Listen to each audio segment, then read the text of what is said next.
आज अराउंड मेरे ख्याल से 40-50 दिन के बाद ही हम मिल रहे हैं दोबारा। तो वैसे तो ग्रुप में भी अनाउंसमेंट हो गई है, मैं भी एक बार बता देता हूँ।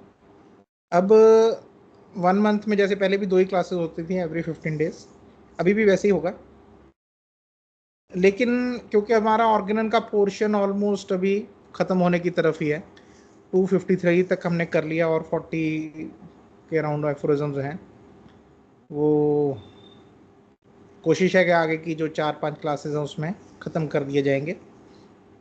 तो हमने डिसाइड किया कि अभी एक क्लास जो है हर महीने में वो ऑर्गेनन की होगी, और जो सेकंड क्लास है वो मटीरिया मेडिका की होगी।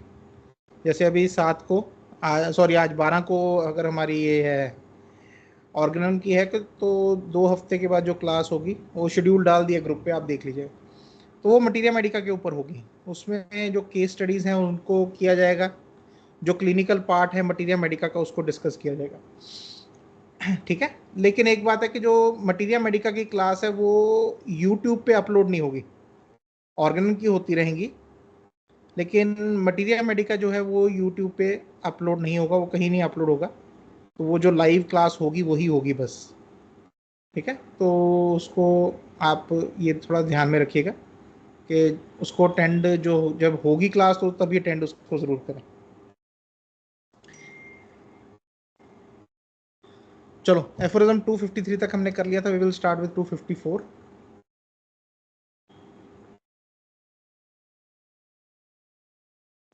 फिर इन दिनों में की रिवीजन की नहीं की, पढ़े दोबारा के नहीं एफोरिज्म्स को?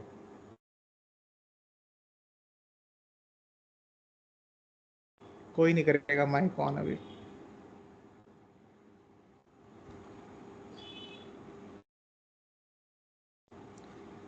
चलो, एफोरिज्म 254। तो लास्ट टाइम अगर हमें आपको याद हो, हमने एमिलरेशन और एग्रावेशंस जो हैं कैसे कैसे उनको देखना है, लास्ट एफोरिज्म 253 में हमने जो बात करी थी कि डॉक्टर हनेमन हमें बताते हैं कि जो एग्रावेशंस एंड एमिलरेशंस हैं, they are first seen on the plane of mind and disposition. Acute cases में भी और क्रॉनिक में भी। एक्यूट में हमें बड़ी क्लियरली देखने को मिल जाता है with in few minutes, with in few hours. Chronically कुछ दिनों के बाद हमें देखने को मिलता है, लेकिन जो पहले ही एक चेंज आनी शुरू होती है वो इन्हीं ऑर्गन्स के ऊपर, जो हमारे ऑर्गन ऑफ माइंड है, ऑर्गन ऑफ डिस्पोजिशन है, उन्हीं के ऊपर हमें देखने को मिलती है। और वहीं से हमें थोड़ा सा अंदाज़ा होना शुरू हो जाता है कि भी पेशेंट में थोड़ा सा अंतर आना या इम्प्रूवमेंट होनी शुरू हो चुकी है, या इम्प्रूवमेंट होनी नहीं शुरू हुई। तो उसके आगे कंटिन्यू करेंगे। आज हमारा थोड़ा एक रखेंगे दिमाग में कि 263 तक हमने ख़त्म करना है, क्योंकि इसी के साथ रिलेटेड है, फिर उसके बाद नेक्स्ट जो है पार्ट वो शुरू हो जाएगा। सो द अदर न्यू और increase symptoms, or on the contrary the diminution of the original ones without any addition of the new ones, will soon dispel all doubts from the mind of the attentively observing and investigating practitioner with regard to the aggravation or amelioration। या तो जो नए symptom आए या पुराने increase हो गए, या जो ओरिजिनल थे वो कम हो गए, ये जो है हमें क्लियरली हमारे दिमाग में कोई भी अगर डाउट है एग्रावेशन एमिलरेशन को लेके, अगर हम अटेंटिवली देख रहे हैं, तो ये जो डाउट है ये हमारे दिमाग से निकल जाएगा अगर हम ध्यान से देखेंगे कि सिम्टम्स इंक्रीज हो रहे हैं कि डिक्रीज हो रहे हैं। यहाँ से हमें वेरी क्लियरली पता लग जाएगा भी एग्रावेशन हो रही है कि एमिलरेशन हो रही है। Though there are among patients persons who are either incapable of giving an account of this amelioration or aggravation or are unwilling to confess it. लेकिन हमारे पेशेंट्स में कुछ पेशेंट ऐसे होते हैं कि उनको थोड़ा समझ में नहीं आता भी आराम किस चीज़ में आ रहा है, ठीक है ना, they are not capable of giving this thing, या अनविलिंग से होते हैं। बड़ी बार ना पेशेंट्स के दिमाग में एक फंसा होता है कि अगर हमने बोल दिया ना डॉक्टर को जाके कि आराम आ रहा है, तो फिर काम खराब हो जाएगा। कभी कभी सुपरस्टिशन भी होता है, कभी कभी कह लो कि पुराना कोई एक्सपीरियंस भी होता है उनका, या कभी कभी उनको लगता है पता नहीं डॉक्टर ने दवाई नहीं देनी फिर इस चीज़ की। ठीक है, तो ऐसे पेशेंट्स में हमें बार बार पूछना होता है। बड़ी बार होता है क्लिनिक में फॉलोअप ले रहे हैं, पहले आप पूछोगे कैसे रहा सब कुछ, कैसे हैं आपके हाल, कैसे अभी प्रॉब्लम, डॉक्टर साहब वैसे ही है, जवाब मिलता है। वैसे ही है जी, कोई चेंज नहीं दिखा हमें। ठीक है ना। तो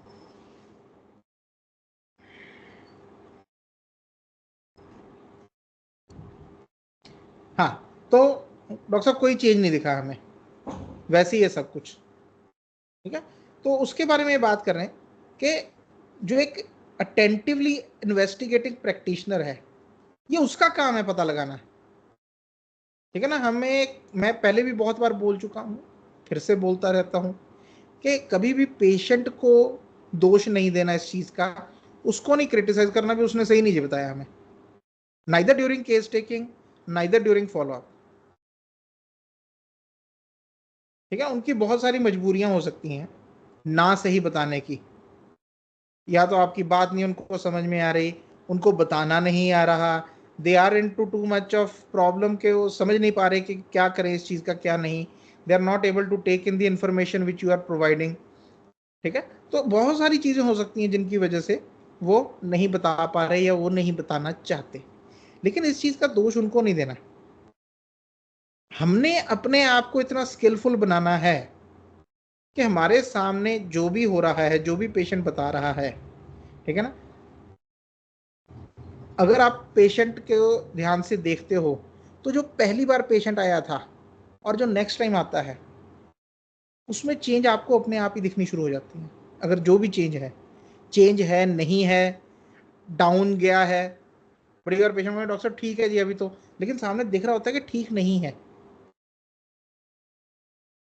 हमें पता होता है एनर्जी वैसी नहीं है आज, पिछली बार बहुत अटेंटिव था, इस बार नहीं है अटेंटिव, पिछली बार बड़ी एनर्जी के साथ बैठा था, इस बार एनर्जी थोड़ी कम है उसकी।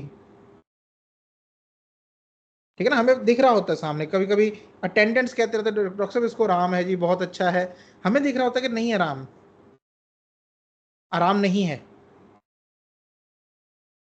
ठीक है ना।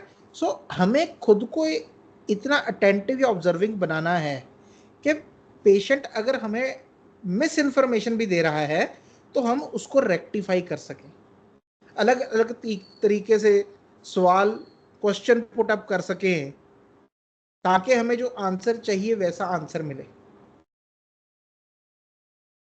तो हमेशा ये चीज़ दिमाग में रखनी है, अगर अंदर से आता भी है कि यार पेशेंट की गलती है, थोड़ा रुक जाओ, वहाँ पे ठहराव लेके आओ, 2 मिनट सोचो। ये नहीं कि खुद को ब्लेम करने लग जाना, ब्लेम नहीं करना, लेकिन एक मेंटल प्रोसेस है वो बनाना होता है कि नहीं, गलती पेशेंट की तो नहीं है बिल्कुल भी। ठीक है। मुझे और ध्यान से देखना है, मुझे और मेहनत से देखना है इस केस को, क्योंकि हर केस में जो भी उसको ठीक करने के लिए चाहिए, जो भी इंफॉर्मेशन चाहिए एक केस को ठीक करने के लिए, वो हमेशा होती है, वो हमेशा है वहां पे पड़ी। आप कितनी गहराई तक जाके उस मोती को निकाल के लेके आ सकते हो, ये आपके ऊपर है। ठीक है ना। तो गहराई में जाने की कोशिश करनी है, सवालों की गहराई की, ऑब्जर्वेशन की गहराई की, हर चीज की जो पेशेंट बता रहा है उसकी गहराई में जाने की कोशिश करनी है। 255. But even with such individuals, we may convince ourselves on this point by going with them through all the symptoms enumerated in our notes of the disease one by one. देखो कैसे एक छोटी सी बारीकी को भी कैसे सॉल्व करना है, वो भी डॉक्टर हनेमन ने बताया हुआ है। तो बड़ी बरीक सुपरफिशियल सी चीज है कि पेशेंट नहीं बताते, लेकिन उस छोटी सी चीज को भी कैसे सॉल्व करना है कि एक एक सिम्टम के बारे में पूछो। ठीक है, आपका सर दर्द कैसा है, डॉक्टर साहब होता है अभी, लेकिन पिछली बार के मुकाबले में कैसा है, फ्रीक्वेंसी कैसी रही, उसकी इंटेंसिटी कैसी है। फिर हो जाएगा हाँ जी अभी इस बार तो कम है, इस बार मैंने कोई पेन किलर नहीं ली। हम पूछ लेते हैं भाई इस महीने पेन किलर लेने की कितनी ज़रूरत पड़ी। एक मेरे पास पेशेंट आते हैं, वो बीपी या वर्टाइगो की जो मेडिसिन है वो एसओएस लेते हैं। तो जब कुछ महीने पहले आए थे, 3-4 महीने, तो उन्होंने नोट किया था भी इस महीने में मैंने 19 गोलियां खाई। तो अभी 3-4 महीने के बाद जब मैं उनको मिला तो पूछा भी कैसा है, डॉक्टर साहब वैसे ही है, बीपी भी बढ़ता है और चक्कर भी आते हैं। लेकिन आपको गोली खाने की कितनी बार ज़रूरत पड़ी, महीने में तो 3-4 ही खाएंगे, इसका मतलब वो इंटेंसिटी नहीं है अभी, ना चक्कर की ना बीपी की। तो ये छोटे छोटे पॉइंट्स हैं हमारे पास, जो हमें बताते हैं भी पेशेंट एमेलियोरेशन में जा रहा है या एग्रावेशन में जा रहा है।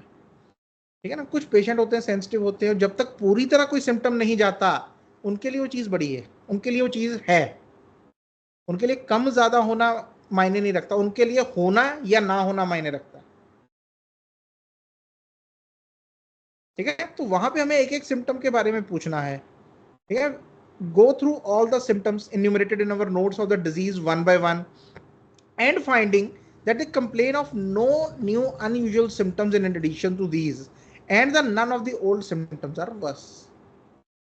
और अगर आपको मिलता है कि कोई नया अनयूजुअल सिम्टम नहीं आया और जो पुराने हैं वो भी वर्स नहीं हुए, if this be the case and if an improvement in the disposition of the mind have already been observed, the medicine must have affected positive diminution of the disease। अगर ऐसा केस है कि पुराना भी कोई symptom नहीं बढ़ा और नया भी कोई नहीं आया, फॉर एग्जाम्पल, ठीक है, यहाँ पे एग्जाम्पल दे रहे हैं जी, पुराने सिम्टम है लेकिन उतने ही है, ठीक है, उनका जोर उतना ही है, और कोई नया सिम्टम भी नहीं आया, लेकिन हमें एक चेंज और शिफ्ट दिख रहा है कि पिछली बार आया था बड़ा सीरियस था, इस बार थोड़ा रिलैक्स होकर हंस के बात कर रहा है।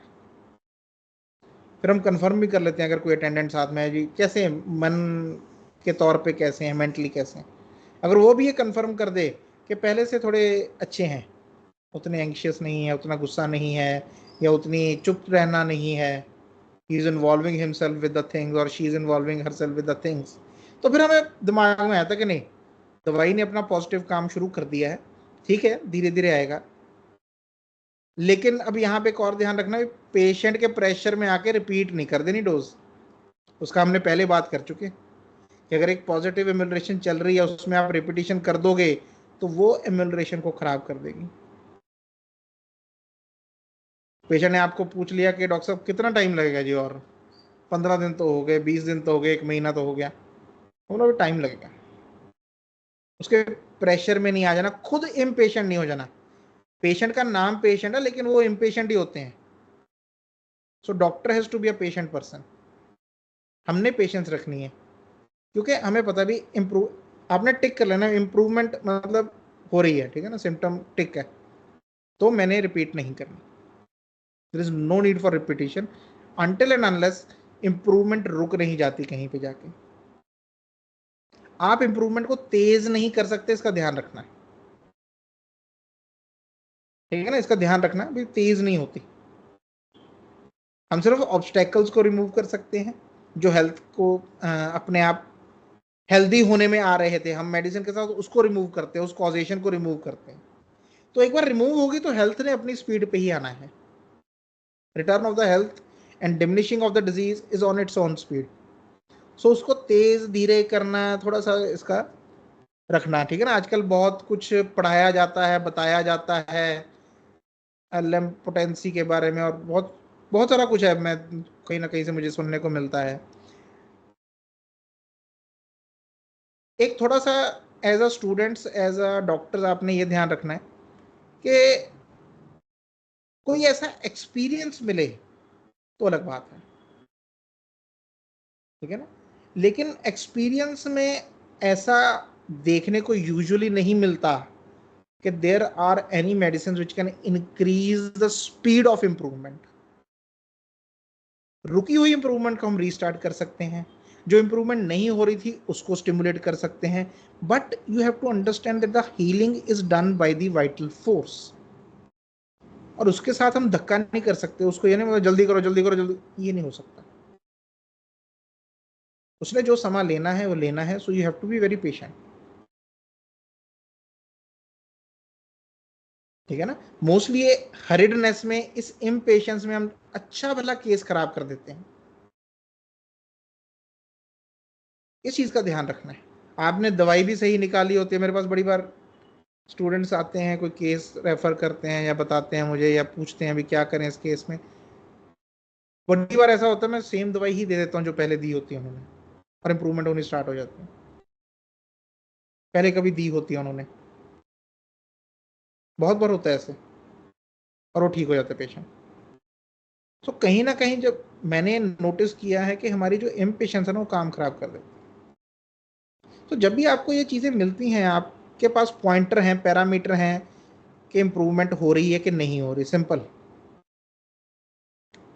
पहले भी हमने बात की हुई है डॉक्टर कैंट की 12 ऑब्जर्वेशंस के ऊपर, फिर किसी दिन कर लेंगे। लेकिन ये तो हमारे सामने जो आ रहा है ऑर्गेनन में, वो तो है ही है कि एक पॉजिटिव इम्प्रूवमेंट चल रही है, माइंड और डिस्पोजिशन में चेंज हो रही है। रुक जाओ, अगर यहां से ठीक हो रहा है तो वहां पे भी आ जाएगा नीचे। और if sufficient time have not yet elapsed for this it will soon affect it, ठीक है ना। अगर बहुत लंबा समय नहीं हुआ, अभी 15-20 दिन ही हुए हैं दवाई दिए हुए, महीना ही हुआ है, वेट कर लो। हमें दिख रहा है अभी कहीं ना कहीं तो इंप्रूवमेंट आ रही है, यहाँ पे इंप्रूवमेंट आ रही है मोस्ट इंपॉर्टेंट पार्ट पे, वेट कर लो, ठीक है ना। It will soon affect it, बहुत जल्दी हो जाएगा वो।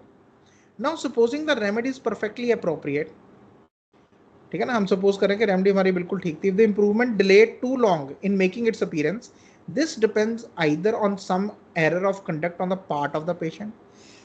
बोल रहे लेकिन अभी भी अगर हमें लग रहा है यार 1.5 महीना हो गया, 45 दिन हो गए, 50 दिन हो गए, इंप्रूवमेंट नहीं आ रही, तो बोल रहे फिर दो चीजें हो सकती हैं। या एक पार्ट कि कहीं ना कहीं हमारे जो, ये बात तब की है कि दवाई हमारी सही है, हमें ये कंफर्म है कि दवाई हमारी सही है। तो फिर एक चीज होती है, या तो पेशेंट ने कोई गड़बड़ कर ली बीच में, उसने अपने पार्ट पे कोई ना कोई एरर कर लिया है, और on the homoeopathic aggravation produced by the medicine lasting too long, aphorism 157 में इसके ऊपर बात की है हमने। क्यों? Consequently on the dose not being small enough, हमने मेडिसिन ज्यादा दे दी, 3-4 ग्लोब्यूल देने थे, 20-25 दे दिए, या 2-3 बूंदें दे दी दवाई की। लेकिन आजकल पता नहीं, कोई मेरे को बता रहा था कि आजकल एक ट्रेंड चला हुआ है कि दवाई के जो ड्रॉप्स हैं वो सीधे 2-3 टंग पे पा दीजिए। ऐसा मत करो, फिर आपको ये जो आपकी जो सही दवाई है वो भी काम नहीं करेगी, ठीक है ना। तो ये कुछ एरर्स हैं जो हमने नहीं करने, जो सही है उसके ऑपोजिट वो हमने करना है। Aphorism 256. On the other hand, if the patient mention the occurrence of some fresh accidents and symptoms of importance, signs that the medicine chosen has not been strictly homeopathic, even though he should good naturedly assure us that he feels better, we must not believe this assurance. दूसरे हाथ पे हमें ऐसा कुछ मिल रहा है कि कोई एक्सीडेंट हो गया नया उसका, देखो इसमें एक्सीडेंट को इतनी इंपॉर्टेंस दी हुई है फॉलोअप में। रिसेंटली एक कैंप था सोलन में, तो वहाँ पे एक बच्ची आई, उसको हमने कोई मेडिसिन दी हुई थी मैंने, तो मेडिसिन के बाद शी स्टार्टेड वॉकिंग, उसकी थोड़ी बैक है वो, उसमें भी स्ट्रेंथ आ गई, ठीक है, लेकिन वो गिर गई और उसका फ्रैक्चर हो गया। और गिरी भी कोई ऐसा नहीं कि बहुत जोर से गिरी, ऐसे ही चलते चलते, पहले भी गिरती है वो, और इस बार भी गिरी, लेकिन इस बार फ्रैक्चर हो गया, ठीक है। So this gives us an indication कि ये जो मेडिसिन है, पेरेंट्स बोले डॉक्टर साहब बेटर है, पहले से बैठने में भी अच्छी है, ग्रिप भी अच्छी हुई है, लेकिन ये अच्छा नहीं हुआ, एक्सीडेंट नहीं होना चाहिए था, फ्रैक्चर तो बिल्कुल भी नहीं होना चाहिए था, या कोई और सिम्टम ऑफ इंपॉर्टेंस आ जाता है मेडिसिन के बाद, किसी को अपेंडिसाइटिस हो गया आपकी दवाई के बाद, मेडिसिन के बाद, ठीक है ना, वो सारे सिम्टम्स इसी के एक्शन के अंडर आएंगे, वो कोई अलग नहीं है। तो you have to understand this, कि ऐसे कोई साइंस आते हैं, ठीक है ना, कि ये हमें सीधा सीधा बताता है कि जो दवाई है वो गलत थी, चाहे पेशेंट बोले डॉक्टर साहब मेरी ये सिम्टम ठीक है, मेरा वो सिम्टम ठीक है, मेरा ये नहीं, ये उसकी एक गलत हुआ है, कुछ सिम्टम ठीक हुए, लेकिन जो सिम्टम ज़्यादा वायलेंट है, ज़्यादा डीपर है, वो आने शुरू हो गए, वो नहीं होना चाहिए था, ठीक है ना। So he feels better. We must not believe this assurance, but regard his state as aggravated. ये उसकी स्टेट को हमने एग्रावेटेड लेना है कि एक गलत डायरेक्शन को जा रहा है, as it will soon be perfectly apparent it is. और अगर आपने इग्नोर कर दिया तो कुछ देर के बाद आपको वो पता लग जाएगा भी हुई हुई है एग्रावेटेड। नए सिम्टम, नई डिजीज, नया कुछ ना कुछ आ गया। ठीक है, तो पहले स्टेप पे ही उसको पहचान लेना है, वहीं पे उसको चेंज कर देना। Aphorism 257, the true physician will take care to avoid making favorite remedies of medicines, the employment of which he has, by chance, perhaps often found useful, and which he has had the opportunity of using with good effects. ये काम बिल्कुल नहीं करना। अब हम वहां पे हैं जो डॉन्ट्स हैं होम्योपैथिक प्रैक्टिस के। ठीक है ना, डू वाला काम मोस्टली हो चुका है, अब हम डॉट्स पे आए हुए हैं कि भाई ये काम नहीं करने। तो उसमें नेक्स्ट काम क्या है, किसी भी दवाई को अपनी फेवरेट दवाई नहीं बना लेना। किसी भी फिजिशियन ने ये काम नहीं करना, ये कॉमनली होता है। बड़े बार केस आते हैं, समझ में नहीं आ रहा क्या लें, क्या सिम्टम लें, तो दिमाग में ना अपने आप ही जो हमारा एक माइंड है ना, वो हमारे साथ ट्रिक खेलता है। इसको हम बोलते हैं द एक्सेस ऑफ नोन। जो हमें पता है हम वहां पे कंफर्टेबल महसूस करते हैं, जो हमें पता है। ठीक है ना, आप देखोगे जनरली हमारी कुछ आदतें हैं जिनमें हम कंफर्टेबल फील करते हैं। एक सिंपल सी चीज़ है, आप कहीं बाहर खाने गए हो, पहली तो आपकी चॉइस होती है भी जो नोन सा रेस्टोरेंट है जहाँ पे आप कंफर्टेबल हो वहीं पे जाओगे। नया ट्राई करना कहीं 10% दिमाग में आता है, 90% होता है भी जहाँ पे हमें पता है वहीं पे जाओ। फिर वहाँ पे हमने जो ऑलरेडी खाया हुआ ट्राई किया हुआ वही खाओ, दिमाग में आता है पता नहीं कैसा होगा। ठीक है ना, तो एक कंफर्ट फील होता है नोन में, जो हम जानते हैं उसमें हमें बहुत कंफर्टेबल महसूस होता है। ठीक है, so similarly is when you are prescribing, कुछ दवाइयाँ हैं आप कुछ समय से दे रहे हो, आपको अच्छे रिजल्ट भी मिल रहे हैं, वो दवाई आपको ऐसा लगता है कि मुझे पता है इस दवाई के बारे में, तो माइंड हमारे साथ वही ट्रिक खेलता है एक्सेस ऑफ नोन की। ठीक है ना, कंफर्टेबल विद द नोन। जब कुछ नई चीज़ समझ में आती है, जहाँ पे सिचुएशन हमसे ज़्यादा मेहनत मांग रही है, सिचुएशन चाहती है कि किसी अननोन टेरिटरी में जाया जाए, सिचुएशन हमें लेके जा रही है कि कोई अननोन रेमेडी, कोई अननोन सिम्टम, कोई अननोन ये देखना पड़ेगा हमें, तो माइंड हमें उधर जाने नहीं देता। उसकी कोशिश होती है भी इन चीज़ों के बारे में पता नहीं, कोई दवाई आपके सामने फॉर एग्जांपल आ गई, आपने वो पढ़ी नहीं हुई, अब पता नहीं यार इस दवाई के बारे में कुछ भी। ठीक है ना, कि कैसे होती है, क्या होता है, वो होगा मिली सेकेंड में दिमाग में। है ना, बड़े छोटे से टाइम में होगी ये चीज़, यार पता नहीं सोराइनम कैसे होगी, ये सल्फर ही दे देते हैं, क्योंकि सल्फर हमारे नोन उसमें आ जाती है। ठीक है ना, तो ऐसी कुछ मेडिसिन होती हैं हमारी जो दिमाग में हमें due to the experience, due to the usual employment and usual amelioration of the patient, हमारे दिमाग में तो ये चले यार वो दे दे छोड़। कभी कभी आउट ऑफ लेजीनेस, मन नहीं होता, मन कहीं और फंसा हुआ है, चल यार इस दे दे इसका। ठीक है ना, तो बोलते हैं कि जो ट्रू फिजिशियन है, सच्चा फिजिशियन है, उसको पता है कि मैंने ऐसी कोई अपनी फेवरेट रेमेडीज नहीं बनानी। मेरा कोई बैचमेट है वो सबको सल्फर ही देता है, वो बोलता बड़े अच्छे रिजल्ट हैं सल्फर के साथ, वहाँ दवाई एक ही है क्लिनिक में सल्फर। ठीक है ना, तो रिजल्ट नहीं होते, ठीक है कोई हो गया ठीक है, ठीक है इन द सेंस कुछ सिम्टम ठीक हो गए, लेकिन हमें तो पेशेंट को ठीक करना है ना। तो इसमें लेकिन ध्यान रखने वाले कि ये हमारी एक दुनिया का ना एक सिंपल सा फंडा है। ठीक है ना, एक लॉ है, वो ये है कि जो ग्रोथ है ना, वो हमेशा आपको आपके कंफर्ट जोन से बाहर जाने को मजबूर करेगी। वाइस वर्सा, अगर आपको ग्रो करना है तो आपको अपने कंफर्ट जोन से बाहर जाना पड़ेगा। एक बीज है, हमने मिट्टी में बो दिया, ऊपर से मिट्टी रख दी, वो तो बड़ा नाजुक सा बीज है, उसमें से पौधा जो निकलना है वो भी नाजुक है, लेकिन वो भी धरती से निकलता है, धरती को एक तरह से क्रैक करके फाड़ के उसमें से निकलता है। बड़ी बार आप देखोगे दीवारों में से, ये सड़कों के किनारों पे इतने हार्ड उसमें से भी पौधे निकल आते हैं, और वो ज़्यादा सर्वाइव कर जाते हैं, उसका ज़्यादा लंबा लाइफ होती है, उनकी ग्रोथ भी अच्छी होती है, क्योंकि किसी हार्डनेस में से निकले, अपने कंफर्ट जोन में से निकले। अगर कोई बीज अपने कंफर्ट को छोड़ के निकलने की कोशिश ही ना करे तो बीज ही रह जाएगा, वो कभी पौधा नहीं बनेगा। तो जब भी ग्रोथ होनी है वो आपको कंफर्ट जोन छोड़ना पड़ेगा, आपका जो भी नोन है उसमें से निकलना पड़ेगा बाहर, तो ही ग्रोथ पॉसिबल है। जो कुछ आप जानते हो तो जानते ही हो, उसमें क्या ग्रो करेंगे हम? वो तो जान के जहां तक आना था वो आ गए, अब बात उसके आगे की है। ठीक है ना? सो if we do so, some remedies of rarer use which would have been more homeopathically suitable, consequently more serviceable, will often be neglected.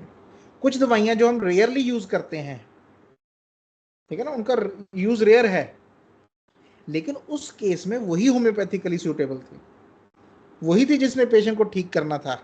लेकिन अगर ये आदत हुई हमारी तो वो निगलेक्ट हो जाएगी, केस ठीक नहीं हो पाएगा।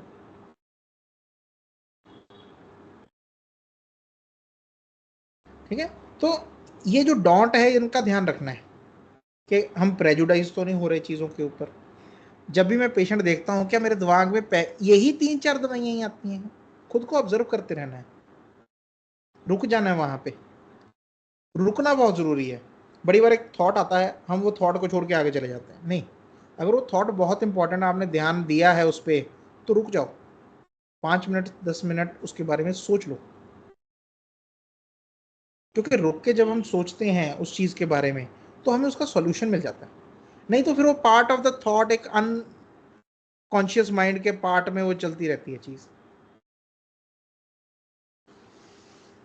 The true practitioner moreover will not in his practice with much trustful weakness neglect the employment of those remedies that he may now and then have employed with bad effects. बड़ी बार ना एक prejudice बन जाता है ये भी दिमाग में, यार वो फलाने पेशेंट को लैक्सिस दी थी, ओ यार और बीमार हो गया था, पता नहीं लैक्सिस ही ऐसी है। ठीक है ना? क्योंकि आ जाता है एक्सपीरियंस में, ऐसा नहीं है। तो एक मिसट्रस्टफुलनेस आ जाती है, एक वीकनेस आ जाती है हमारे अंदर, और हम निगलेक्ट करने शुरू कर देते हैं इंपॉर्टेंट रेमेडीज को। पता नहीं उसको तब दे दी थी दवाई, इस कंडीशन में दे दी थी और उसकी एग्रावेशन हो गई। ठीक है ना? ये चीज़ें नहीं सोचनी। हो सकता है आपकी दवाई ही अनहोम्योपैथिक थी नहीं, ठीक नहीं थी वो मेडिसिन। तो उसमें दवाई का कसूर नहीं निकालना। हमारी आजकल किसी ना किसी चीज़ का कसूर निकाल देंगे, पेशेंट का, दवाई का, ठीक है ना, सिचुएशन का, घर का, कोई नहीं, हल निकालना है, सॉल्यूशन निकालना है उसका। ठीक है? And then have employed with bad effects owing to an erroneous selection from his own fault, therefore हमारी ही फॉल्ट था कि हमने जो सिलेक्ट की थी उस टाइम पे दवाई, वो गलत सिलेक्ट कर ली थी, और वो जो रिजल्ट आया वो हमारी गलत सिलेक्शन में से आया। सो दवाई का कोई कसूर नहीं है। और avoid them for other false reasons as that they were unhomoeopathic for the case of disease before him. तो एक्चुअल में तो जो दवाई है वो अनहोम्योपैथिक थी, होम्योपैथिक नहीं थी, सिमिलर नहीं थी, डिसिमिलर थी। तो हमने दवाई का ही नाम लगा दिया कि भाई दवाई की वजह से हुआ है जो भी हुआ है।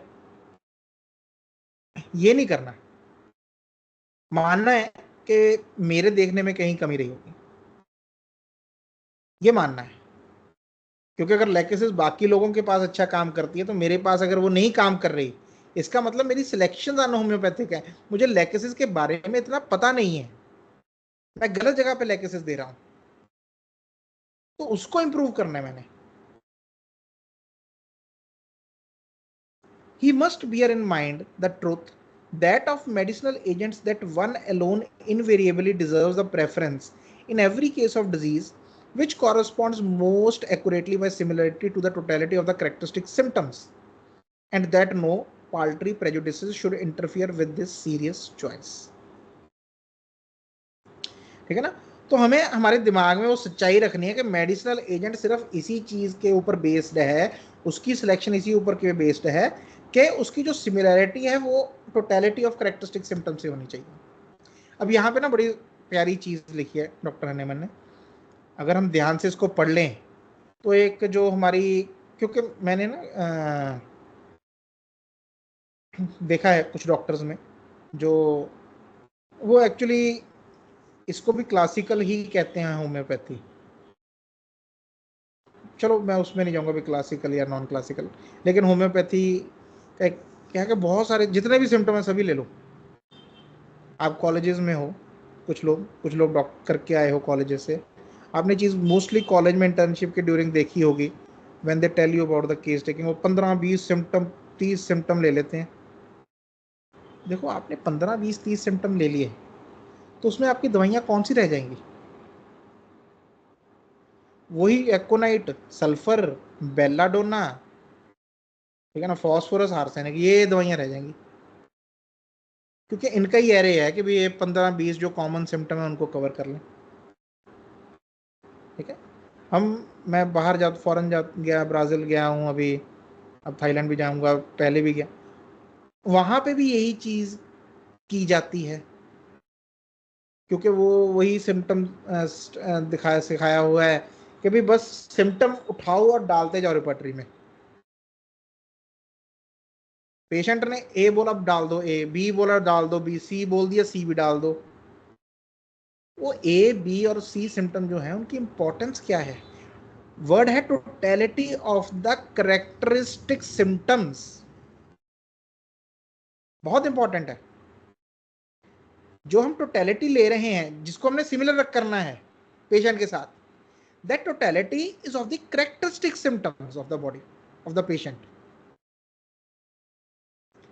ठीक है, टोटलिटी ऑफ सिम्टम हमने ले ली, अब उसमें से चूज करने हमने करेक्टरिस्टिक सिम्टम्स, उनकी छोटी सी टोटलिटी बनानी है। वो चाहे 1-2 सिम्टम है, चाहे 4 हैं, चाहे 6 हैं, ठीक है ना, उनकी एक छोटी सी टोटलिटी बनानी है करेक्टरिस्टिक सिम्टम्स की। ऐसे करेक्टरिस्टिक सिम्टम्स अगेन इसमें एडिशन जो होल को डिस्क्राइब करते हैं, एक पर्टिकुलर पार्ट को नहीं। यहाँ पर डॉक्टर केंट ने जो बताया है कि generals are more important than the particulars. ठीक है ना, जो भी जनरल होगा वो पूरे होल को डिस्क्राइब करेगा, वो मैं को डिस्क्राइब करेगा। जो बात मेरी आंख को डिस्क्राइब कर रही है वो थोड़ी सी कम करेक्टरिस्टिक है, जो बात मेरी टांग को डिस्क्राइब कर रही है वो थोड़ी सी कम करेक्टरिस्टिक है, जो मुझे डिस्क्राइब कर रही है वो इंपॉर्टेंट करेक्टरिस्टिक है। तो ऐसे कुछ करेक्टरिस्टिक्स जो हैं उनकी जो टोटलिटी जिस भी मेडिसिन के साथ सिमिलर है, that is the constitutional medicine, that is the choice of the remedy which we have to give to the patient. ठीक है ना, तो ये टोटलिटी ऑफ सिम्टम और टोटलिटी ऑफ करेक्टरिस्टिक सिम्टम, इसमें डिफरेंस है, तो ये ध्यान रखना है। ठीक है, नहीं तो आप हर कॉमन सिम्टम उसमें डालते जाओगे। हेडेक है डाल दो हेडेक, वीकनेस है डाल दो वीकनेस, मीठा अच्छा लगता है डाल दो मीठा। हमने ये देखना भी ये करेक्टरिस्टिक बन रहा है कि इसमें कि नहीं। ठीक है ना, ये बहुत इंपॉर्टेंट है, तो इसका ध्यान रखना है। आगे आगे हम जैसे जैसे आप क्लिनिक करते हो, देखो जब हमने ऑर्गेनाइज स्टार्ट की थी वहाँ पे हमने प्री फेस किया था, जहाँ पे डॉक्टर हनीमन बोलते हैं कि भाई काम मेहनत वाला है, इस दिमाग के साथ आना वहाँ होम्योपैथी में अगर आना है तो। ये मत सोच लेना कि आसान सा काम है, सिम्टम लेने हैं डालने हैं, दवाई अपने आप उड़ के आ जाएगी और वो हमने दे देनी। नहीं, it is a very very deep study, बहुत डीप स्टडी है ये। इसके ऊपर बहुत सोचना विचारना देखना बार बार पढ़ना पड़ता है। मैं आपको क्यों कहता हूँ कि गो थ्रू हो दोबारा दोबारा दोबारा। मैंने करवा दिया आपको यहाँ तक ऑर्गेनल, ठीक है ना, अब मैं नेक्स्ट टाइम तो फिर से नहीं करवाऊंगा, लेकिन आप पढ़ सकते हो जब मर्जी, आप सुन सकते हो यूट्यूब पे जाके जब मर्जी। क्यों बार बार? अब पढ़ी हुई है जी एक बार। दो तरह के तैराक होते हैं, ठीक है ना, तैरते हैं ना, स्विमर दो तरह के होते हैं। एक तो स्विम करता है पॉइंट ए से पॉइंट बी तक, ये स्विम है। ये स्विमिंग इज लाइक रीडिंग, हमने पढ़ लिया। मैंने एफोरिज्म 1 से लेके एफोरिज्म 294 तक पढ़ लिया, ये स्विमिंग हो गई, पॉइंट ए से आप पॉइंट बी तक पहुंच गए। फिर होता है डाइवर, गहराई में जाना। वो पॉइंट ए का A1 से A2 पे आता है, A2 से A3 पे आता है, A3 से A4 पे आता है। वो एक ही चीज को बार बार पढ़ रहा है, उसमें और छोटी छोटी चीजें ढूंढ रहा है जो पहली बार में मेरी मिस हो गई हैं। मैं जब पॉइंट A1 पे था मुझे सिर्फ उतना ही दिख रहा था, अब जब धीरे धीरे पढ़ के और उसी बात को बार बार उसके ऊपर सोच के विचार करके अब मैं A2 तक आया हूँ, मेरे को नई चीज मिल गई इसमें। फिर मैंने दोबारा उसको पढ़ा, फिर समझा और कोई नई चीज मिली, मैं A3 तक पहुंचा। इस तरह से हम चीज की गहराई में पहुंचते हैं। तो वो एक बार A से B जाने में नहीं हमें समझ में आती चीज। और जो मोती मिलता कभी स्विमर को नहीं मिलता, वो डाइवर को मिलता है, जो डाइव कर गया नीचे, उसी पॉइंट पे नीचे चला गया और गहराई में चला गया और अंदर चला गया।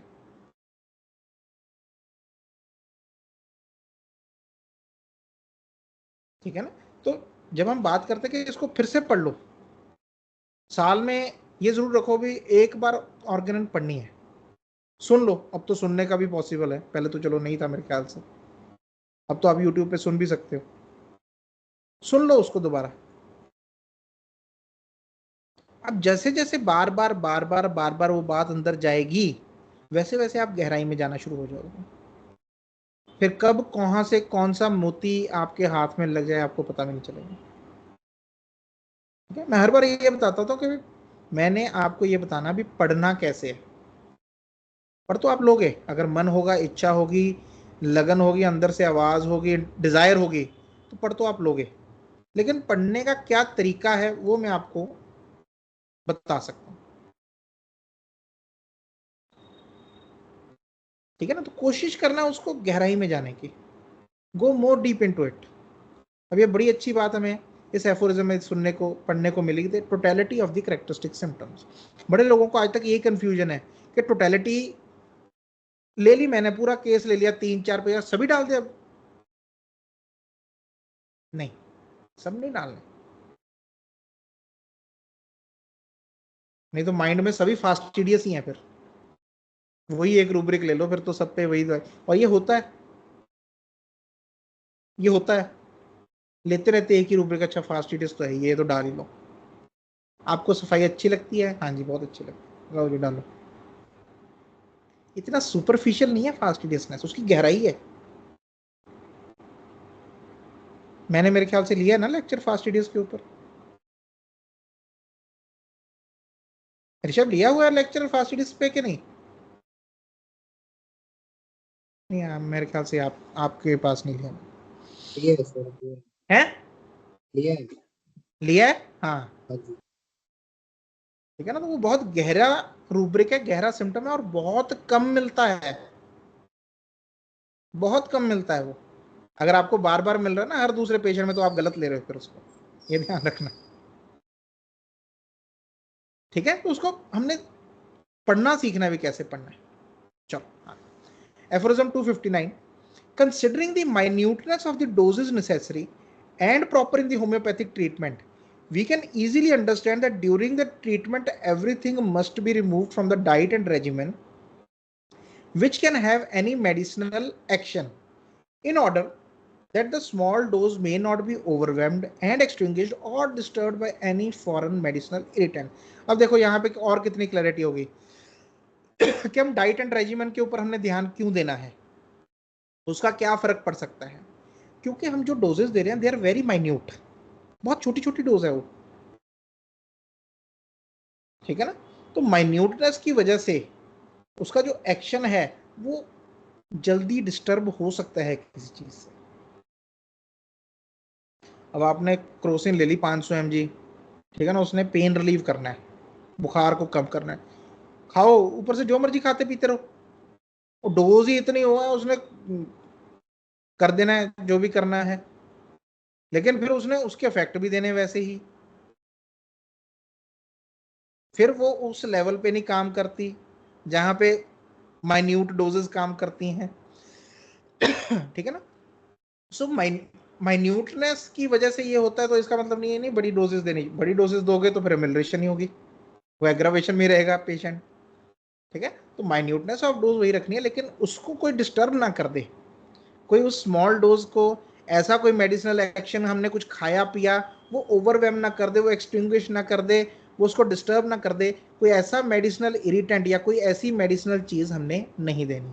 इसकी एक एग्जांपल दी है भी क्यों इन दोनों का एफोरिज्म 259 के फुटनोट में।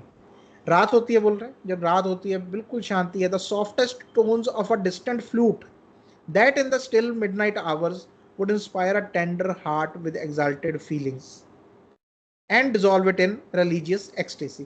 और रात को हम सोए हुए हैं, लेटे हुए हैं, कोई बहुत दूर से कोई बांसुरी बजा रहा है, उसकी जो सॉफ्ट सी टोन आ रही है धीरे धीरे धीरे हमारे कानों पे पड़ रही है, वो हमारे दिल को अच्छी लगती है, हमारी फीलिंग्स को एक्सॉल्ट करती है, हमें एक रिलीजियस एक्सटेसी में, लेकिन एक स्पिरिचुअल एक्सटेसी में लेके जाती है, हमें घोल देती है, वहां पे डिसॉल्व कर देती है।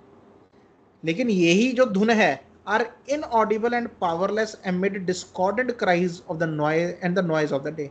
लेकिन दिन के शोर शराबे में हॉर्न है, गाड़ियां जा रही हैं, कोई बोल रहा है, उसमें वो चीज हमें सुनाई नहीं देती। यानी वो है नहीं है लेकिन उसकी जो पावर है वो इन सबकी चीजें पावरलेस हो जाती है।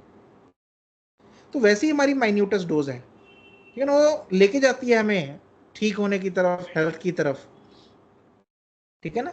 लेकिन उसके सामने अगर हम बहुत पावरफुल कोई मेडिसिनल सब्सटेंस ले आएंगे जिसका एक्शन ही बड़ा क्रूड है या बिल्कुल उल्टा है, तो फिर वो छोटी सी चीज क्या करेगी उसमें। तो यह हमने ध्यान रखना है कि डाइट एंड रेजिमेंट का पेशेंट को जरूर बताना है और उसमें कुछ खास नहीं है, ठीक है ना। उसमें हमने पहले पूछना है, hence the careful investigation into such obstacles to cure is so much the more necessary in the case of patients affected by chronic diseases, as their diseases are usually aggravated by such noxious influences and other diseases causing errors in the diet and regimen which often pass unnoticed। अब chronic disease में ये बहुत important है। क्यों important है? क्योंकि असर लंबे समय तक होना है, आराम धीरे धीरे करके आएगा, धीरे धीरे इन द सेंस कि जो उसको समय लगना है, ठीक है ना। तो उसके बीच में अब अगर तो बात है 1 या 2 दिन की एक्यूट डिजीज, फिर तो कोई बात नहीं, फिर तो हम उसका भी आएगा आगे, उसकी तो कोई बात। लेकिन जब दवाई का असर हम चाहते हैं 30 दिन 40 दिन 50 दिन 60 दिन बरकरार रहे, ठीक है, तो उसमें कोई चीज़ ऐसी ना हो जाए जो पेशेंट को कोई ऐसी चीज़ ना खा ले, कोई ऐसी चीज़ कर ना ले, यूज़ ना कर ले, जहाँ से जो हमारी मेडिसिन का एक्शन है उसका असर है वो ख़त्म हो जाए। तो हमने पेशेंट के पहले देखना है कि ऐसी कोई नॉक्शियस इन्फ्लुएंसेस के अंडर ले तो नहीं रहा वो, ठीक है ना। और अगर उनमें से कुछ है तो उसको गाइड करना भी, ये मत करना यार साथ में, इसका ध्यान रखो। Footnote to aphorism 260, coffee, fine Chinese and other herb teas, beer prepared with medicinal vegetable substances unsuitable for the patient's state, so called fine liquors made with medicinal spices, ठीक है ना, all kinds of punch। अब बड़े patients में ना ये ध्यान रखने वाली बात होती है, अब यहाँ पे लीकर लिखा है या बियर का लिखा है, ठीक है, चलो ये नहीं होनी चाहिए हैबिट्स में। लेकिन कुछ पेशेंट्स आते हैं जो थोड़े ना this thing is become a part of their diet, regular drinker हैं या रेगुलरली इन चीज़ों को यूज़ कर रहे हैं। अगर आप बोलो भाई छोड़ना पड़ेगा जी, बिल्कुल मोस्टली डॉक्टर करते हैं ऐसे। अभी पेशेंट आया उनको लंग कैंसर है, तो भाई स्मोकिंग बिल्कुल छोड़नी पड़ेगी, अल्कोहल बिल्कुल छोड़नी पड़ेगी, पूरा रेगुलरली ले रहा है वो, ठीक है ना। वो चलो कह दिया डॉक्टर ने, छोड़ दिया, छोड़ने के बाद उसकी हालत और ज़्यादा बदतर होगी, ठीक है ना। तो हम इन चीज़ों को अगर एकदम छुड़वाते हैं तो पेशेंट के ऊपर असर पड़ता है।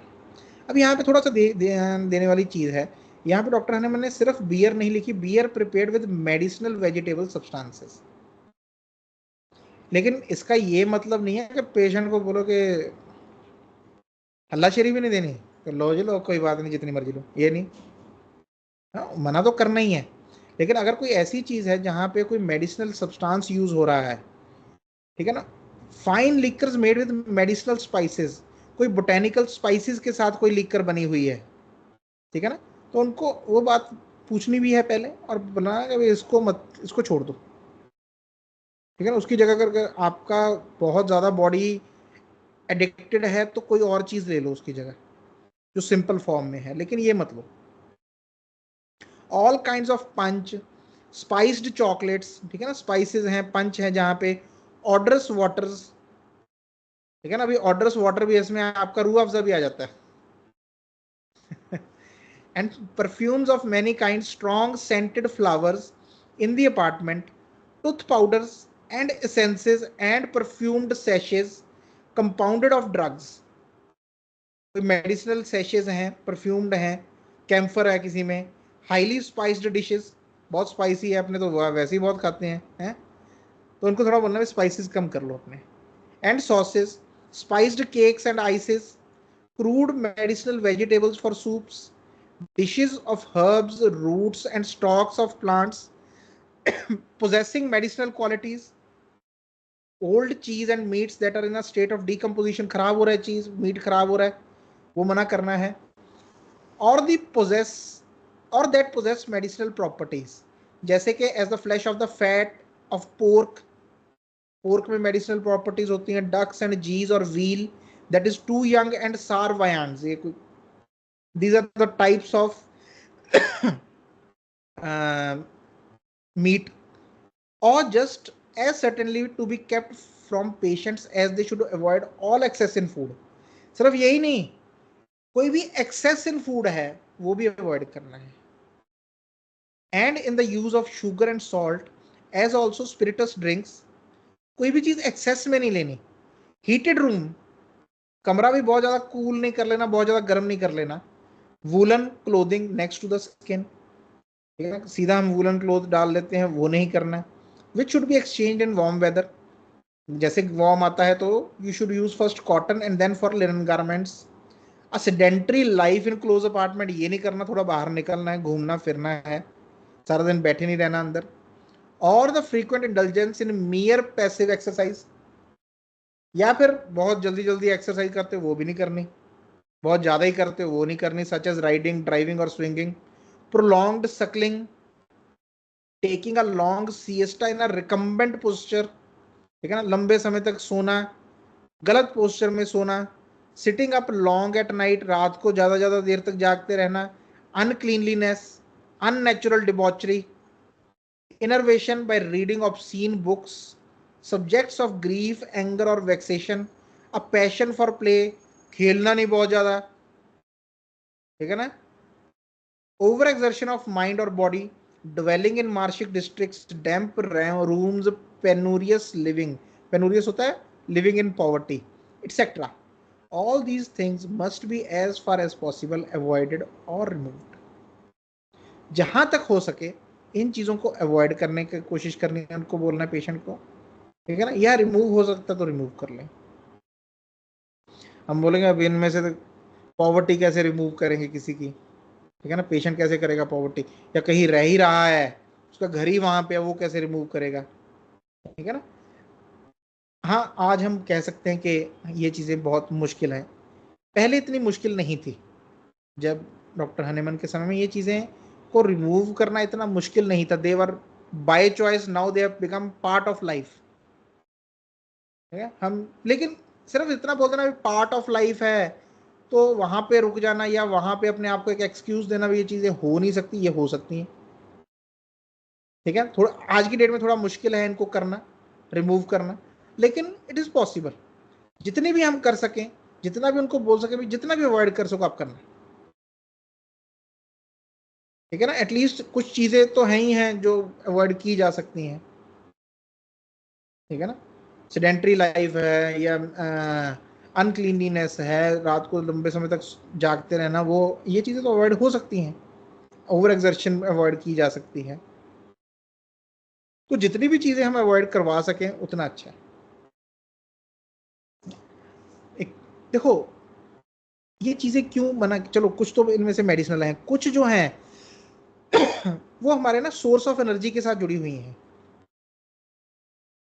ये जो अननेचुरल डिबॉचरी है, reading of obscene books, subjects of grief, anger, passion for play, over exertion of mind और बॉडी, पेशेंट आए हैं, बीपी बढ़ना शुरू हुआ उनका, तो मुझे पता था कि बीपी कोई हार्ट की या उस कोई पैथोलॉजिकल तो नहीं है, इट इज़ समवेयर फंक्शनल। जब बात वगैरह शुरू हुई क्या क्या चीज़ें हैं, so he is a jeweller, jewellery का काम है उनका।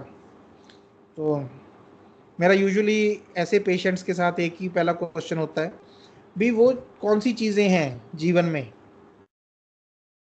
जो पहले बहुत अच्छी लगती थी करने, लेकिन अब छूट गई काम की वजह से, क्योंकि मिडिल एज में आके ना ये एक कॉमन सी प्रॉब्लम है, आफ्टर 32 33 टिल 40, ठीक है ना, बड़ी बार इसको मिड लाइफ क्राइसिस भी बोल देते हैं बड़ी बार। लेकिन आप देखोगे भी इस समय में आकर ना लोगों का बीपी शुगर जो है वो बढ़ना शुरू हो जाता है आज की डेट में। वो क्यों है? क्योंकि कुछ चीज़ें अच्छी लगती थी, समय के कारण, फैमिली के कारण, बच्चों के कारण, काम के कारण वो सब छूटता गया धीरे धीरे। तो हम एक, देखो जो आपका काम है, whatever you are doing, ठीक है ना, एक हम बोलते हैं कि भाई करियर है हमारा, करियर, और जो हमें चीज़ अच्छी लगती है बहुत कम होता है कि ये मिल जाए, ये एक हो जाए तो उसके तो कोई कहने ही नहीं, लेकिन ये बहुत कम होता है, ज़्यादा देखने को नहीं मिलता है, ठीक है ना। अब उनका क्या बोला कि मैं शॉप पे आने से पहले, भाई हम 3 भाई थे, तीनों की एक ही शॉप थी, तो ऐसा था कि भाई चलो 2 चले गए घूमने फिरने, एक है पीछे, एक चला गया घूमने फिरने, 2 हैं, पापा भी हैं साथ में, 4 लोग हैं, 4 मिलके दुकान को संभाल रहे हैं, तो 1 2 चले भी गए, तो 2 हैं पीछे। बोला लेकिन अभी हमने काम एक्सपेंड कर लिया, अब हर भाई की अपनी अपनी दुकान है, पापा की अपनी है, तो 4 शॉप्स तो हमने कर ली, लेकिन अब जा नहीं सकता कहीं पे, घूमने का बहुत शौक रहा है, मैंने सारा इंडिया घूमा हुआ है, फॉरेन के भी 30 32 कंट्री घूम के आया हुआ हूँ, और जब जाता हूँ 15 20 दिन 1 महीने के लिए रहता हूँ एक कंट्री में, पूरा घूमता हूँ उसको, मुझे अच्छा लगता है। तो लेकिन अब नहीं कर पाया, और हमारी यूजुअली वर्डिंग है कि ये नहीं होता कि कर नहीं पा रहा, अब कर नहीं सकते, एक फाइनल हमने जजमेंट पास कर दी होती है अपने आप को, पेशेंट ने अपने आप, कि नहीं हो, अब नहीं हो सकता वो चीज़, अब बहुत सब कुछ है, और लोग भी बोलते हैं सारा उम्र घूमता ही फिरता रहेगा तू, थोड़ा सीरियस भी हो जा दुकान के लिए, वो जो सीरियसनेस है ना वो हमें बीमार करना शुरू कर देती है। इसीलिए मैं बोलता हूँ कि serious person is a sick person, जो भी इंसान सीरियस है किसी भी चीज़ के पीछे, पैशनेट है किसी भी चीज़ के पीछे, वो बीमार है।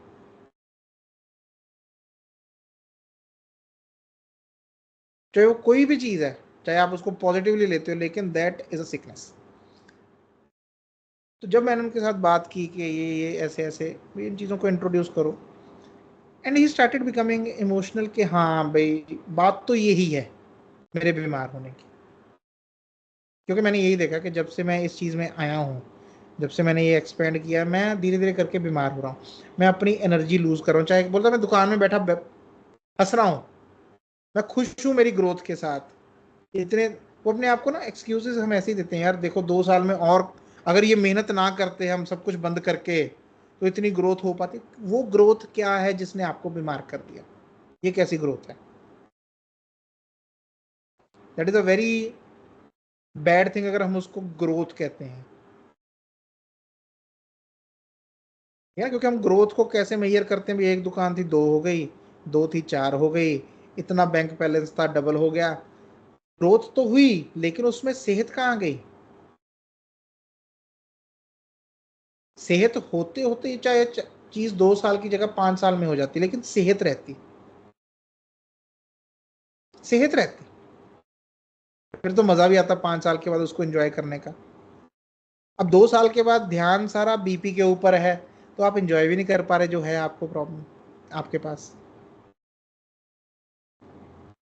ठीक है ना। सो ये जो चीजें हैं, इनका भी हमने उनको बताना है कि भाई इनसे तो जरूर बच के रहना है आपने, ठीक है ना। एफोरिज्म 7 में हमें बताया गया कि भाई physician is also preserver of health, आपने दवाई देके हेल्दी कर दिया, अब पेशेंट को ये भी तो बताना भी हेल्दी रहना कैसे है आपने। इसीलिए मैं सबको, आप लोगों को भी बोलता हूँ ठीक है ना, अभी तो शुरुआत है लाइफ की, करियर की, सब चीज़ों की। तो जो चीज़ें अच्छी लगती हैं उनको कभी सेक्रीफाइस नहीं करना किसी भी चीज़ के लिए।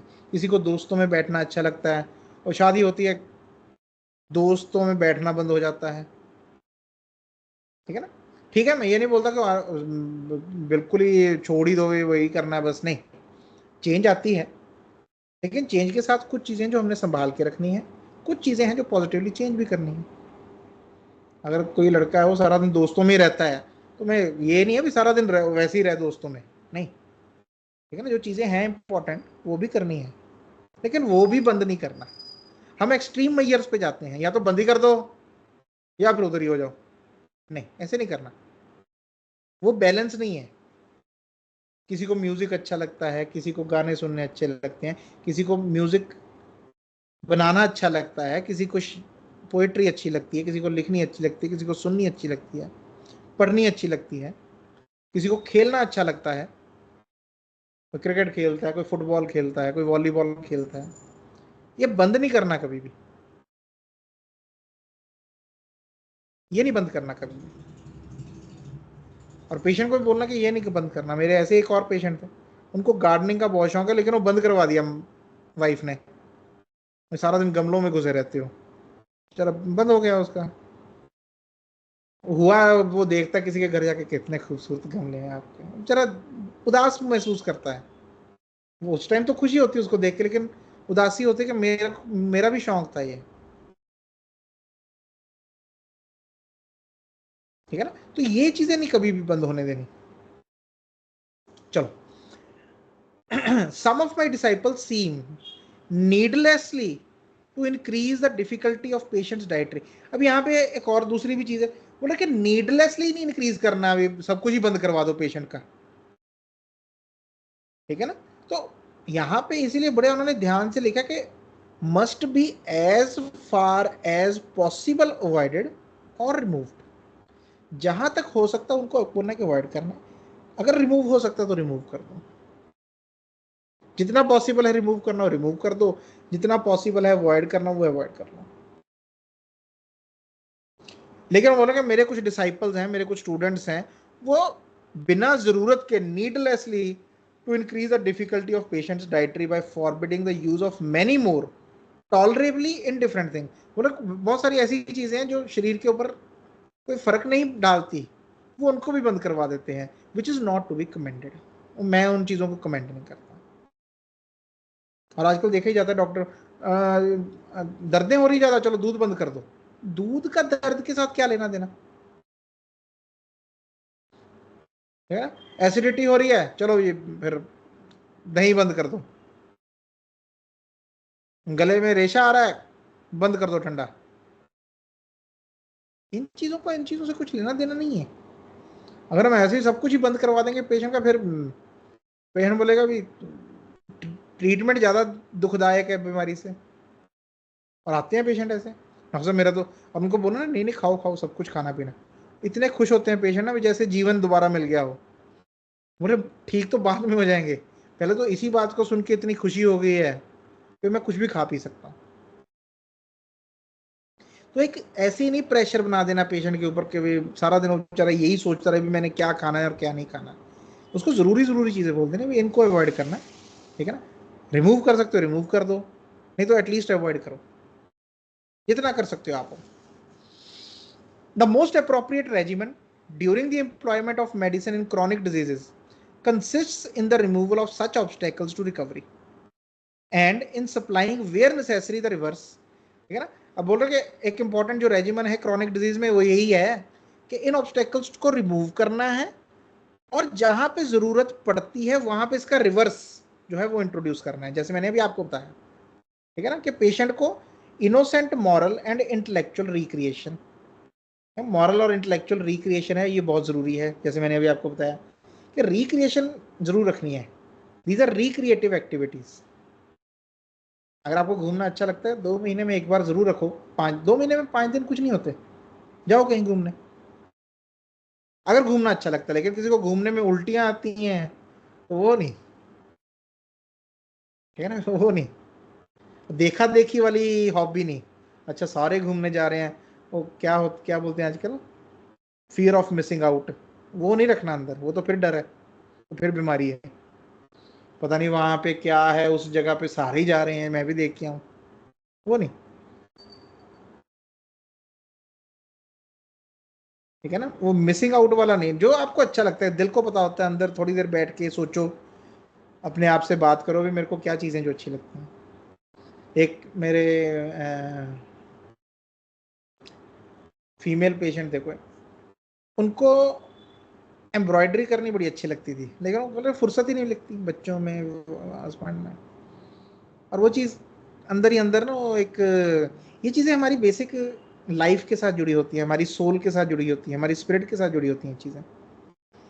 क्रिएशन जो है, कोई भी चीज़ की क्रिएशन है, चाहे वो आइडिया की है, चाहे कुछ भी है, ठीक है ना, रिक्रिएशन वर्ड है, रिक्रिएशन, क्रिएशन और फिर रिक्रिएशन, ये रिक्रिएटिव एक्टिविटीज होती हैं, हमारे अंदर से आती हैं कि यार ये करना है यार, कोई बुक पढ़नी है, कोई नॉवल पढ़ना है, अच्छा वो बुक शुरू की थी यार वही पूरी कर लूँ, उसमें बड़ी अच्छा दिया था। तो ये जो चीज़ें हैं ये हमें रिक्रिएट करती हैं, और ये हमेशा रखनी है। Active exercise in the open air in almost all kinds of weather, उनको बोलना है हर तरह के वेदर में जाओ, सुबह घूमने जाओ, कोई मैनुअल लेबर है, इंपॉर्टेंट है, आपके ना घर के छोटे छोटे काम होते हैं, छोटे छोटे काम, ठीक है, वो ज़रूर किया करो। हम बहुत ज़्यादा डिपेंडेंट हो जाते हैं हेल्प के ऊपर। देखो जो डोमेस्टिक हेल्प होती है ना, वो होता है कि आपके काम को हेल्प करने के लिए, लेकिन आप पूरा काम ही उनको दे दोगे तो आपको अपना घर नहीं लगेगा उसके बाद, if you are completely dependent on someone. आपको अपना जो काम है, अपना जो वर्क प्लेस है, वो आपकी नहीं लगेगी अगर आप सारा काम ही लोग बाकी के कर रहे हैं।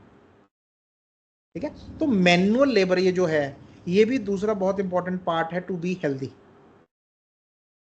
छोटे छोटे काम जरूर रखने हैं, मजबूरी में नहीं। एक होती है मजबूरी है, खाना बनाना है, ये करना है, वो करना है, नहीं वो मजबूरी वाले नहीं, छोटे छोटे काम। फॉर एग्जाम्पल कोई बूट पॉल, हमारा शूज़ पाते हैं हम लोग, पॉलिश महीने में नहीं करनी है अपनी, मेरे लिए है, मेरे शूज़ हैं, मैंने ही करने हैं। कपड़े हैं भी मैंने करने हैं अपने हिसाब से, कपड़े पर जो भी आपको अच्छा लगता है, जिसमें आपका मन लगता है कोई, ठीक है ना, कि मेरे को ये अच्छा लगता है मैं करूँगा अपने हिसाब से, ठीक है ना। जो भी आप वो करते हो मैनुअल लेबर, एक तो चलो फिजिकली तो हमारी मूवमेंट होती है उसमें, लेकिन उसके साथ साथ क्या होता है कि आप छोटे छोटे काम करते हो, उसमें आप अच्छे से करते हो, तो आपको छोटी छोटी ना मन खुश होता रहता है। यार ये देखो, ये आज दिखे यार, चलो शीशे थोड़े से गंदे हैं, शीशे साफ कर, गाड़ी है, बाइक है, चल मैं धोऊंगा बाइक, ठीक है ना, धीरे धीरे करके उसको टाइम लगा के आराम से, ठीक है ना, जल्दबाजी में नहीं, आराम से, जब भी आपके पास सामान है इतना, पता भी बाइक धोने में 15 मिनट 20 मिनट लगेंगे, या गाड़ी धोने में 15 20 मिनट लगे, मैंने धोनी है, मैं अपने हिसाब से आज साफ साफ, आपको अच्छा भी लगेगा जब वह पूरा साफ खड़ा होगा चीज़, ठीक है ना। आज की बात है, घर में कुछ लोग लगे हुए थे, थोड़ा साफ सफाई चल रही, तो एसी साफ करना थे, मैंने बोला कि रुक जाओ मैं करता हूँ एसी साफ, वो अच्छा भी लगा करके, ठीक है ना, वो किए, कुछ एसी थे 3 4, किए साफ, ठीक है। तो उसमें ये नहीं कि आप उसमें कोई छोटे हो जाते हो, आपने अपना ही काम करना है, किसी का थोड़ी कर रहे हो, किसी का करने में भी क्या छोटापन है, लेकिन ये चीज़ें जो आप करते हो छोटी छोटी, ठीक है, पेशेंट को भी बोलना है ये बात, क्योंकि छोटे छोटे काम ना जरूर किया करो, ये नहीं भी घर से ऑफिस से घर जा गए, चले गए, बस फिर लेट गए, पेट पे टीवी का रिमोट रख लिया, दबाते रहे, या खोल ली, ऊपर नीचे रील चल रही है, उसका कोई फायदा नहीं है। छोटी छोटी चीजें ढूंढो, ढूंढने का बहुत कुछ होता है घर में करने को, ठीक है ना, आपके ऑफिस में, आपके घर में बहुत कुछ है क्लिनिक पे करने को, और पेशेंट को भी यही बोलना कि भाई करो कुछ ना कुछ जाके, ये नहीं भी जाके लेट जाओ, ठीक है ना। अगर बीवी है खाना बनाने, मैं सब्जी काट देता हूँ, छोटा सा काम है, लेकिन उसमें मजा लो भी, पूरी परफेक्टली काटनी है, बढ़िया।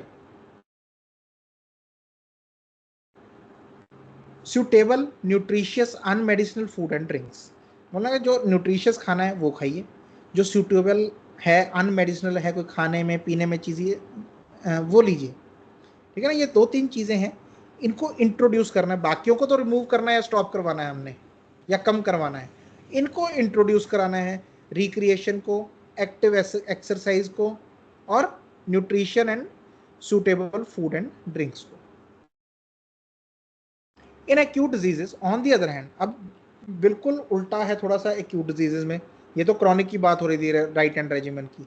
एक्यूट में क्या है, accept in the cases of mental alienation, ऐसे केसेस जहाँ पे एक्यूटली इंसान डिप्रेशन में चला गया या सैडनेस में चला गया या कोई सुसाइडल थॉट, उन केसेस में नहीं, लेकिन all the other acute cases, the subtle unerring internal sense of awakened life. क्यों, जब आपने दवाई दी, ठीक है ना, एक अवेकन्ड सेंस, एक लाइफ प्रिजर्विंग फैकल्टी है जो हमारी इंटरनल सेंस है, वो अवेकन हुई है अभी दोबारा से, वो दोबारा से एकदम से उसकी नींद खुली है, वो जागी है, उसमें एनर्जी बढ़ी है। तो क्या आती है बड़ी, ये आपको बहुत बार देखने को मिलेगी changes. Determine so clearly and precisely, वो डिटरमिन करती है, वो वेकेंट लाइफ डिटरमिन करती है बड़े क्लियरली और बड़े precisely, that the physician only requires to counsel the friends and attendants to put no obstacles in the way of voice of nature by refusing anything the patient urgently desires in the way of food. Patient को मना नहीं करना है, वो जो भी खाने पीने को मांग रहा है उसको दे दो। और खास करके ये चीज़ आप बच्चों में देखोगे, बहुत बार बच्चे जब बीमार हो जाते हैं ना, तो मम्मी लगी रहती है, और बेटा रोटी खा ले थोड़ा, नहीं मैंने नहीं खाना है, नहीं खाना, मैंने नहीं खाना है, मेरे को दूध दे दो। Because milk is a simple form और वो बड़ी जल्दी डाइजेस्ट हो जाता है। दूध मांगता है बच्चा, सारा दिन दूध पीता रहता है माँ, क्योंकि उसकी एक अंदर है, आवाज़ है, एक वॉइस ऑफ नेचर है। डॉक्टर ने बोल रहे हैं, don't be N obstacle in the way of the voice of nature. उसके अंदर से जो उसकी एक लाइफ प्रिजर्विंग फैकल्टी है, वो आवाज़ दे रही है। बीमार हुआ है पेशेंट, बोला ठंडा पानी दे दो, दे दो, ये ना सोचो भी गला खराब हो जाएगा, बुखार बढ़ जाएगा, ठीक है ना। वो बोल रहा है जी मेरे को खाने के लिए ये दूध दे दो, ये ना सोचो भी फिर से रेशा हो जाएगा, पेट दर्द होगा इसका, ये नहीं। वो उसकी जो अंदर की आवाज़ है ऐसे केसेस में, एक्यूट डिजीजेज में, वो जरूर सुननी है, ठीक है ना। तो वो बोले कि don't refuse anything the patient urgently desires in the way of food और by trying to persuade him to partake of anything injurious. और उसको परसुएड नहीं करते रहना, बेटा दूध ना पी, तू ये थोड़े चाय ले ले, तू ये थोड़ा नारियल का जूस ले ले, थोड़ा संतरे का जूस ले ले, वो चीज़ें इंजूरियस होंगी उसको। तो उसको परसुएड नहीं करना कि ये चीज़ें ले, तो सिर्फ उसकी बात सुननी है, जो वो खाने पीने को मांग रहा है। अटेंडेंट्स को सीधा बोलना है, जो खाने पीने को मांगता है आपने देखते रहना, कोई ना नो नहीं करनी है उसको। अगर पकौड़े खाने का मन करता है पकौड़े देने, समोसा मांग रहा है समोसा दे देना, जो मांगता है वो दे देना, ठीक है ना। हेल्दी फूड बाद में देख लेंगे, जब एक्यूट से निकल आएगा वो, फिर देखेंगे हेल्दी फूड। तो ये हमेशा ध्यान रखना है। Aphorism 263. The desire of the patient affected by an acute disease with regard to food and drink is certainly chiefly for things that give palliative relief. उस समय उसकी इच्छा उन चीज़ों को ही होती है जो उसको आराम दे सकती हैं अंदर, और कोई चीज़ शरीर मांगेगा नहीं उस टाइम पे। जितने जो लोग ड्रिंक करते हैं ना बहुत, उनको बुखार हो जाए, ड्रिंक की तरफ मुंह नहीं करते वो लोग। चाहे 15 दिन, मेरे पास एक पेशेंट था, उसको टाइफाइड हो गया 1 महीने के लिए, बोला डॉक्टर साहब मैंने 1 महीना मेरा देखने को मन नहीं किया उस चीज़ को। बोला हाँ, दो यार दोस्त ना भी आके मजाक करते थे कि तूने बिल्कुल ही छोड़ दी ना इसलिए बीमार रह रहा है, ले एक लगा ले, मैम मेरे देखने को भी मन नहीं, बात मत करो मेरे पास। ऐसा हो गया था। तो जब पेशेंट इस स्टेट में होता है, एक्यूट डिजीज स्टेट में होता है ना, तो उसको सिर्फ वही खाने पीने को मन करेगा जो पैलिएटिव रिलीफ देते हैं। स्मोकिंग वाले स्मोकिंग छोड़ जाते हैं उस टाइम पे। मेरे कोई नोन है, वो regularly smokes around 4 to 5 cigarettes. तो जब पीछे उनको थोड़ी सी प्रॉब्लम हो गई एक्यूटली 5-7 दिन के लिए, वही बात, हाथ भी नहीं लगाया, हाथ भी नहीं लगाया। मतलब ठीक होने के भी 2-3 दिन बाद तक मेरा मन नहीं किया, फिर धीरे धीरे वो चीज़ बाद में आनी शुरू हुई, ठीक है। So they are however not strictly speaking of a medicinal character and merely supply a sort of want. तो वो जो डिजायर है उस टाइम पे, वो कोई मेडिसिनल करेक्टर की चीज नहीं मांगेगी, ठीक है ना, लेकिन वो जस्ट अपना बता रहा है कि मेरे अंदर इस चीज की कमी है, ये दे दो, मेरे अंदर दूध की कमी है, डिजायर हो रही है, दे दो, ठंडा पानी कम लग रहा है मेरे अंदर, वो चाहिए मुझे, वो ठंडक दे दो मेरे को। The slight hindrances that the gratification of this desire with in moderate bounds. For example हो रहा है कि अगर कुछ ये जो ग्रेटिफिकेशन ऑफ डिजायर है हम उसकी पूरी कर रहे हैं, दूध दे रहे हैं उसको, ठंडा पानी पीने को दे रहे हैं, या कोई भी ऐसी चीज़ है, समोसा दे दिया, बोल रहे इससे जो कोई थोड़ी बहुत हिंड्रेंस भी आएगी with in moderate bounds could opposed to the radical removal of disease will be amply counteracted and overcome by the power of homeopathically suited medicine। उससे अगर कुछ ऊपर नीचे होगा भी तो जो आपकी होम्योपैथिकली सूटेड आप मेडिसिन दे रहे हो वो उससे ओवरकम कर लेगी। And the vital force set free by it as also by the refreshment that follows from taking what has been so ardently longed for. और जो वो रिफ्रेशमेंट मिलती है, मजा आता है खा पी के, जो जिसकी चीज की इच्छा हो रही है, और वो चीज़ और आपकी जो होम्योपैथिक मेडिसिन है वो दोनों पेशेंट को उसमें से बाहर निकाल लाएंगे। In like manner in acute diseases the temperature of the room and the heat और coolness of the bed coverings must also be arranged entirely in the conformity with the patient's wishes. Patient को गर्मी लग रही है, बोल रहे AC on कर दो, ओहो तेरे को तो बुखार है तो क्यों इतना ठंडा करो, बोल कर दो ऑन, मुझे कवरिंग दे दो, मेरे को ठंड लग रही है। तो जितने भी को हीट और कोल्ड होनी है रूम की, जो टेम्परेचर होना चाहिए रूम का, खुली हवा चाहिए, बंद कमरा चाहिए, लाइट कैसी चाहिए, सब कुछ पेशेंट की कंफर्मिटी के बराबर होना चाहिए। और जब हम ऐसे करेंगे everything with is conformity, then he must be kept free from all over exertion of mind and exciting emotion. तो जो नहीं हो पा रही चीज़, उससे जो इमोशन एक्साइट होंगे और ओवर एक्सर्शन है माइंड की, उसको बचाया जा सकता है। वो जो बहस होती है, लेकिन वो आसपास वाले ज़्यादा समझदार बन जाते हैं। चलो ये समझना कि चाहे वो खास करके बच्चे के केस में तो ये चीज़ इतनी देखने को मिलती है, डॉक्टर साहब इतनी इसको बुखार चढ़ा हुआ है, कपड़े उड़ा उड़ा के फेंक रहा है, बोल रहा है एसी ऑन कर दो। और मम्मी डैडी ने चलो मान लिया क्योंकि जिद करा, 26 पे कर दिया एसी, वो गर्मी लग रही है अभी भी उसको, रो रहा है, वो इरिटेट हो रहा है। मैं बोलोगे आपको अगर ठंड लग रही है ना, आप खुद कंबल वंबल ले लो, बच्चा जिस टेम्परेचर पे रहना चाहता है उसको रहने दो, एसी का रिमोट उसके हाथ में पकड़ा दो, भी कर ले जहाँ पे करना है तुम्हें। अदरवाइज यही चीज़ ऑब्स्टेकल बन जाती है उसके क्योर होने में, वही चीज़ जो एक दिन में हो सकती है वो 3-4 दिन लगा देती है। इसका एक फुटनोट है, this is however rare. Thus, for instance, in pure inflammatory diseases where aconite is so indispensable, whose action would be destroyed by partaking of vegetable acids, the desire of patient is almost always for pure cold water only। ठीक है, ये वही बात है जो मैं आपको बता रहा था कि मोस्टली ऐसी चीज़ों में पेशेंट की डिज़ायर होती ही नहीं है कि कोई ऐसी चीज़ ली जाए जो कि शरीर को तंग, एसिडिक चीज़ है, या कोई जैसे मैंने आपको बताया कोई ड्रिंक है, या कोई स्मोकिंग है, या कोई ऐसी हैबिट है, ठीक है, वो यूजुअली पेशेंट प्रेफर ही नहीं करता। बड़ी बार वो रात को जागना कि मोबाइल की आदत पड़ी है, वो भी छोड़ छोड़ जाता पेशेंट के भी, ये मेरे से हो नहीं पा रहा, मन ही नहीं कर रहा टीवी मोबाइल देखने को या चीज़ों को, ठीक है ना।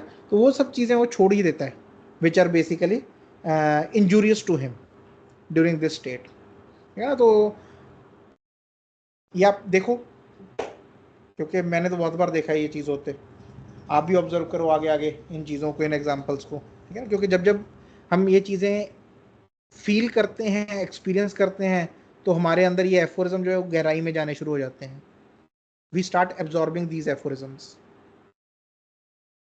ठीक है ना। इस इंफॉर्मेशन का काम ही ये है कि आगे जाके आपकी नॉलेज बने, ठीक है। तो नॉलेज जो है वो इनको एब्जॉर्ब करने में है। एब्जॉर्ब कैसे करना है, इन चीज़ों के एक्सपीरियंस के साथ, कि हाँ यार ये बंदा बीमार हुआ तो ये छोड़ के देखो कितनी चीज़ें जो उसको अच्छी लगती थी, क्यों, क्योंकि वो इंजूरियस थी उसको, और उसने कुछ चीज़ें लेनी शुरू कर दी जो बेसिकली अभी इसकी बॉडी मांग रही है। हो सकता है मेरे को लग रहा है कि ये इंजूरियस है, या पेरेंट्स थोड़े फिक्रमंद है, लेकिन देखते हैं ट्राई करके भी क्या होता है, देखिए ट्राई तो करो, ठीक है। चलो, सो आज यहीं तक करेंगे, 263 तक, नेक्स्ट टाइम आगे कंटिन्यू करेंगे हम। मोस्टली कोशिश होगी भी हर क्लास में ऐसे ही 9-10 एफोरिज्म करके हम आगे की 3-4 क्लासेस में इसको पूरा कर दे, and then we will have a full schedule of material medica. ठीक है, नेक्स्ट टाइम जब भी हम 2 हफ्ते के बाद मिलेंगे फ्राइडे को, तो we will be discussing about Crotalus horridus and Crotalus cascavella. उनके प्रैक्टिकल एंट्री पॉइंट्स क्या हैं, उनके 1-2 केसेस हैं वो डिस्कस कर लेंगे। ठीक है ना, क्योंकि बड़ी बार हम we end up giving laxatives और we end up giving sulfur or we end up giving natrum sulf where actually Crotellus horridus is required। ठीक है ना, जरूरत होती है क्रोटेलस हॉरिडस की, हम ये सब दवाइयाँ दे के सोच नहीं पाते क्रोटेलस हॉरिडस के बारे में, तो उसके बारे में अगली बार बात करेंगे। ठीक है? कोई क्वेश्चन है किसी चीज़ के लिए जो आज हमने किया, तो आप ग्रुप में डाल देना, अगली बार डिस्कस करेंगे।